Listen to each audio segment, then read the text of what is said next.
In today's video, I'll be showing you how you can log in to Bullx Neo. Now, you're currently only allowed to trade on Bullx Neo if you've received an access code, and I've actually partnered up with Bullx and they've given me my own access code which I can share to my audience. So for this video, I'll be sharing with you my early access code, and I'll also be showing you exactly how we can log in to Bullx Neo. So I'll actually include my invitation link in the video description down below, and if you click on that link, you'll then get redirected to Telegram. So what we can do is go ahead and open up Telegram, and from there you'll get redirected to the Bullx Neo bot.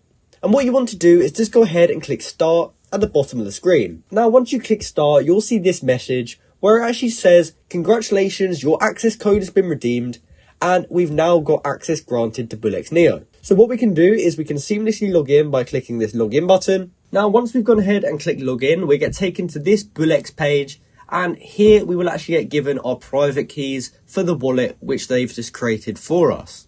So what you first need to do is actually go ahead and click copy private keys. And what I'd actually recommend you to do first is actually import these private keys into your wallet such as Phantom. Now by importing your private keys into Phantom, that means that you've always got access to your bot.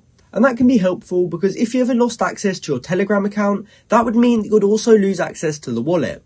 So if we import our private keys to Phantom, that means we've basically got a backup and we can access that wallet whenever we need. So you'll first have to copy your private keys and then we can click next. From there, it gives us a final chance to save your private keys, and you do want to make sure that you save them because you will not be able to retrieve them again. So after you've done that, you can click I've saved them. However, once you have saved that private key, you'll then have access to Bullx Neo, and you will have successfully logged in to Bullx Neo. So I hope you found this video helpful. Thanks for watching.